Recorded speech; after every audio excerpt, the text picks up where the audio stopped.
Hello everybody, my name is Chris and I'm here today to do what is always my favorite video to film every year, but also my favorite video to watch as a booktube watcher, and that is talking about my favorite books that I read in the year 2025. I'm also going to talk about my reading intentions and goals and some of the things that I am looking forward to reading in 2026, kind of wrapping up the old and ushering in the new. So yeah, that is what awaits us in this video. I do have a decent number of books to talk about, but I'm not going to go into massive amounts of detail about any of these books because I have talked about them enough already in previous videos. So for my favorite books I've read this year, I will leave linked in the description box below the videos where I have talked about these books previously, as well as the timestamps in those videos where you can find more of my thoughts about these authors and these books. So yeah, let's jump in to the favorites. I'm going to start off talking about J.M. Coetzee's Disgrace. This was the very first novel that I read in 2025, and it is an absolute banger. It is about a man named David Lorrie, who is a professor in South Africa. At the beginning of the book, he gets involved in a scandal. He is involved in an inappropriate sexual relationship with a student. He ends up getting fired from his position, not so much because of the actual affair, but more because he refuses to apologize for this inappropriate behavior. And in his disgrace, he goes to the countryside to live with his daughter, who runs a small farm in rural South Africa. And there, he and his daughter are attacked by three men. They know who these attackers are connected to, and David Lorrie very much wants his daughter to seek justice from the police, and she doesn't want to do so because she knows that in order to live the kind of life that she wants to live in South Africa and to live in this community, she is not going to be able to pursue justice. And this book is about exploitation and power, and what happens when you have been violated, and there is no legitimate way that you can really seek recourse. And yeah, it's a really excellent book. The prose is amazing. At the time that I was reading this book, I was being much more diligent about maintaining a commonplace book, where I would write down quotes and things like that from the book that I was enjoying. And I remember at a certain point feeling like I needed to quit doing that with this book because there were so many passages that I felt I wanted to copy down that at a certain point I was basically just copying down the whole book. So it is just amazing. David Lorrie as a character is a bit of a scumbag, but he's also capable of some really tender moments of grace and beauty and observations about humanity, and that is what makes this book feel kind of extra special for me, and I really loved it, and I'm looking forward to getting more into Coetzee's work soon.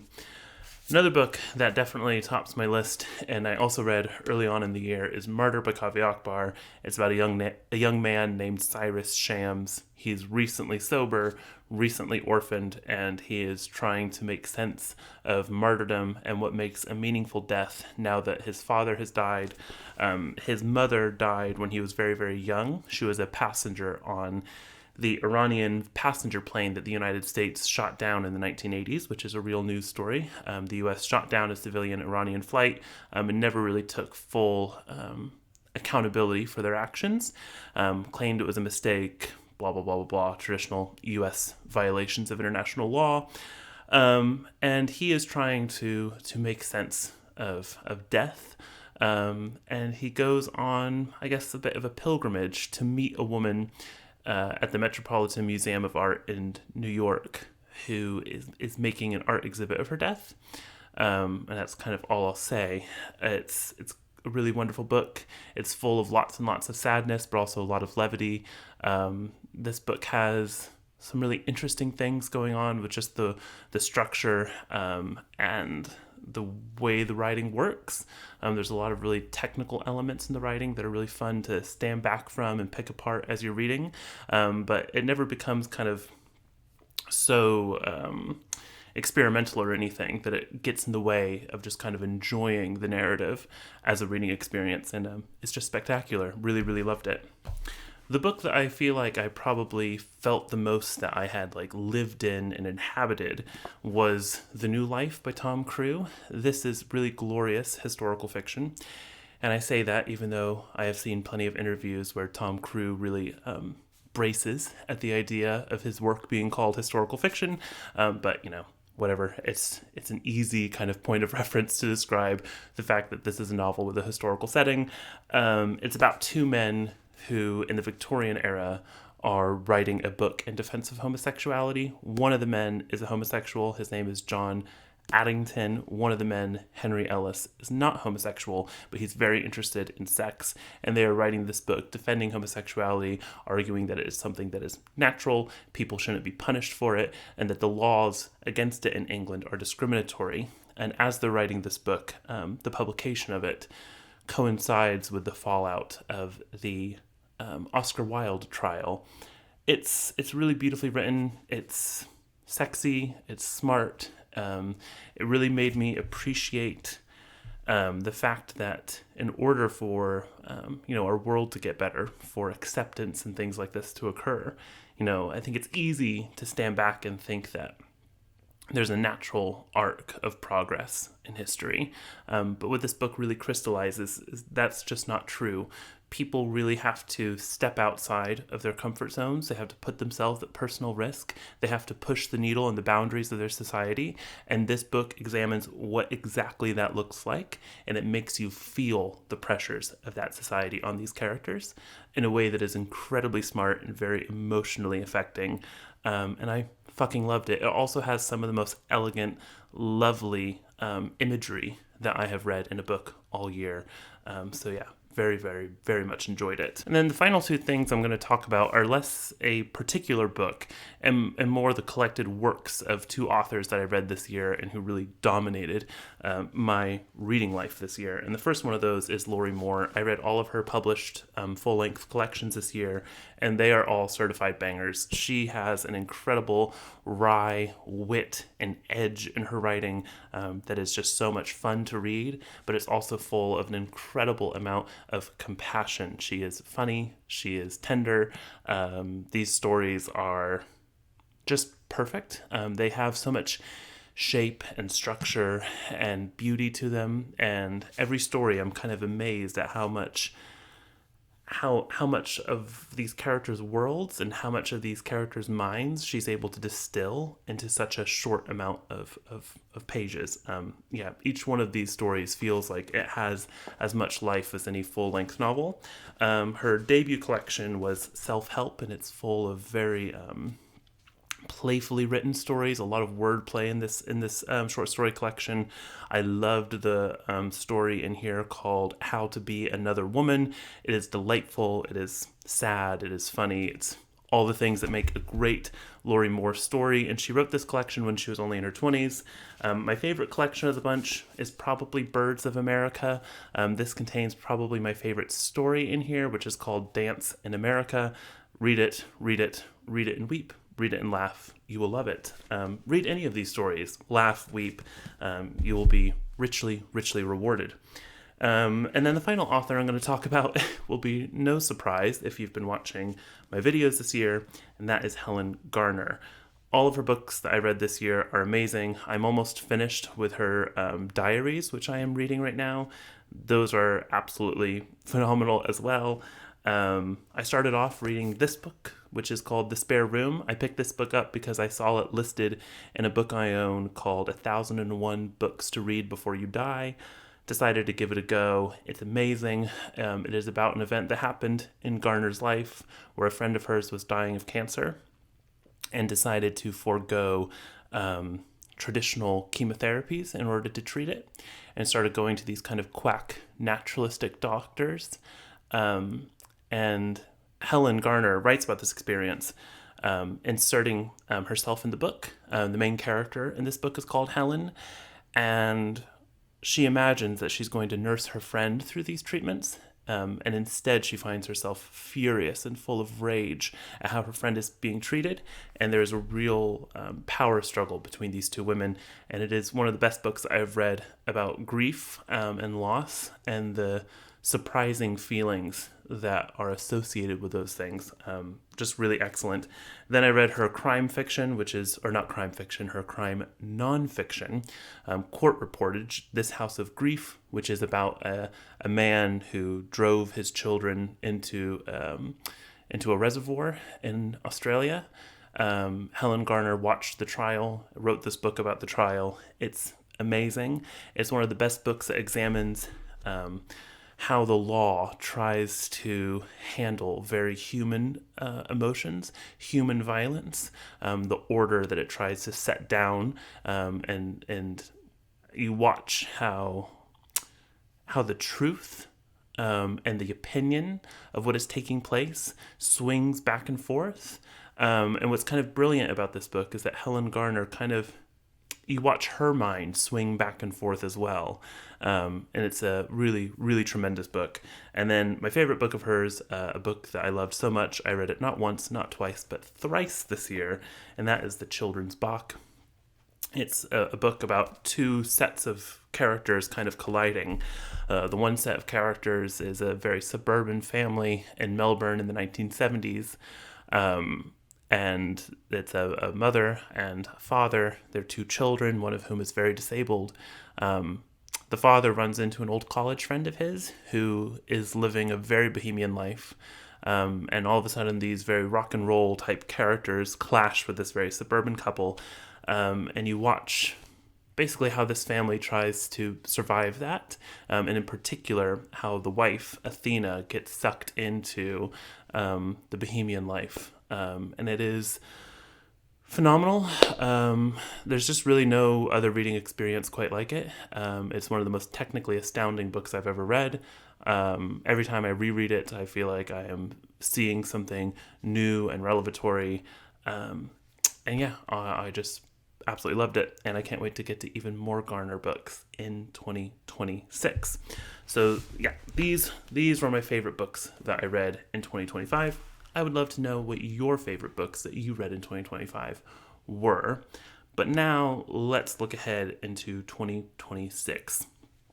I don't want to set any firm goals with myself in 2026. That being said, I do want to go into 2026 and into the new year with a bit of focus and with a bit of intentionality. I think my ideal reading diet would compose of a few things that I would like to keep in balance this year. I want to read short stories. I love short stories. I'm always angry with myself when I find that I have let my short story reading slip, and especially with how much I enjoyed Lorrie Moore's short stories this year, it made me realize that oftentimes I have more of an emotional connection to a 30-page short story than I will to like a 300-page novel. So yeah, I want to read more short stories this year. I want to read a lot more classics this year. I would love if this year could be the year of the classics. I oftentimes look back at my reading and realize that I have just real shameful gaps in my reading of the literary canon that need to be patched. And then there are some writers that I want to return to this year that I have not read in a while, but whose works I've enjoyed. So let's start off with the short stories that I would like to get to this year. I have a lot of short story collections on my shelf, many of which I could have chosen, but these are the ones that really interest me now and I would like to get to. Ted Chiang's Exhalation. I've actually read quite a few of the stories in this collection and really enjoyed them. I like kind of off-kilter, speculative stories, and Ted Chiang really delivers in his science fiction. Angela Carter's The Bloody Chamber. This has sat on my shelf unread for many years, and I just know that I would love it, and I don't know why I haven't gotten around to it. And then The Coyote Road, Trickster Tales, edited by Ellen Datlow and Terry Windling. I've actually read a couple of stories from this collection and quite enjoyed them, but I would like to read them all. This is a collection, as it says, of trickster tales from many modern writers of speculative fiction, people including Kelly Link, Kij Johnson, Jane Yolen, some pretty big names in here, Charles DeLint. So yeah, I do want to get to more of these stories, and I'm sure there will be many, many more as the year goes on. Then we have the classics that I would like to get to this year. The two books that I have not read that I feel probably the most shame about on my shelves are Charlotte Bronte's Jane Eyre and Beloved by Toni Morrison. I really have no excuses for myself. I know I will love these books. I just haven't gotten around to them. I did try Jane Eyre many, many years ago, and I didn't love it at the time. And it was more to do with what I was going through at the time and it just not being the right book for that moment, because I do think that I would love Jane Eyre. Alexander Dumas' historical fiction. I have always wanted to read Alexander Dumas. I think it would be a lot of fun. Then we have some books by Alexander Dumas, The Man in the Iron Mask, which is a book that I have seen the movie for, starring Leonardo DiCaprio, more times than I can count. It was one of my mother's favorite films growing up, and it's quite a cheesy movie, but I think I will start with this one just because I know this story more than I know the other Dumas story that I would like to read this year, which is the big epic hulking Count of Monte Cristo. It is such a behemoth book. How many pages is this edition? 1,365 pages, but I do want to read it. I want to read Alexander Dumas. I have for a long time.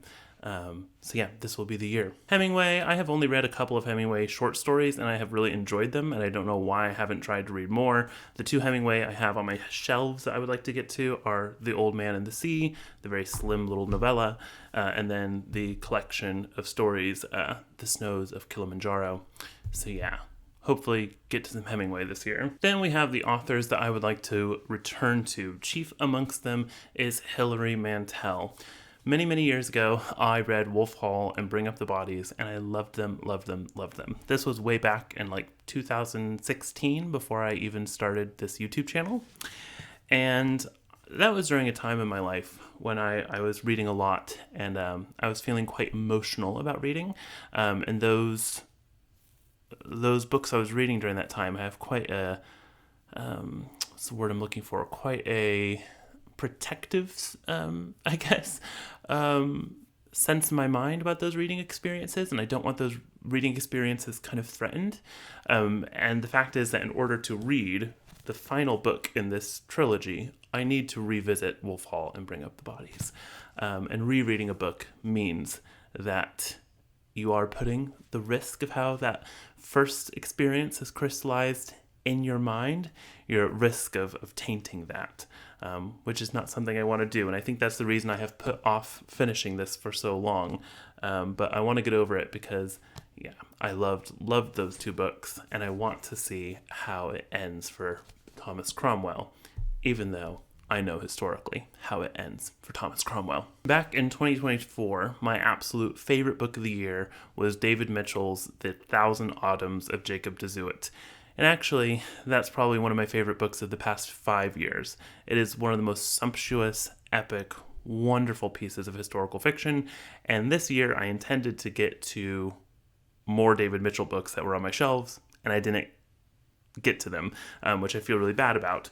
So this year I want to get to those books. I have number 9, Dream, to read. I have Cloud Atlas to read. And I have The Bone Clocks to read. They're all pretty chunky novels. I've been, a little trepidatious about going to the rest of David Mitchell's work because I know that The Thousand Autumns of Jacob de Zoet is considered his most traditional novel. The rest of his stuff has a lot of speculative elements, and I don't know how well those are going to work for me personally. And so I've just been afraid of getting into things like Cloud Atlas and The Bone Clocks. But I want to put that fear aside and dive back in because I loved his writing in that novel. And then Margaret Atwood. A few years ago, I read a few number of Atwood's titles and really loved all of them. And then I just didn't continue reading her for a long time. And I have a few on my shelves I need to read, this being chief amongst them. Do recommend what your favorite Atwood novels are. Excluding The Handmaid's Tale. I know many people love The Handmaid's Tale. I'm going to read The Handmaid's Tale. But other ones, I'm very open to suggestions of where else I should dive into with Atwood. I have read The Blind Assassin. I have read Alias Grace and one other, the title of which I am forgetting already. So those are kind of the intentions I have for 2026. Some must-read titles for me. I would love to know what you guys are planning for 2026. I hope that you guys are having a rollicking new year. This is always my favorite time of year, to be honest. I like the feeling of ushering in the new, of wiping our hands away with the previous year. 2025 was pretty rough in a lot of ways. So yeah, I'm looking forward to 2026. And I will be sharing the reading journey with you guys along the way. And I'll see you guys in the next video. Bye!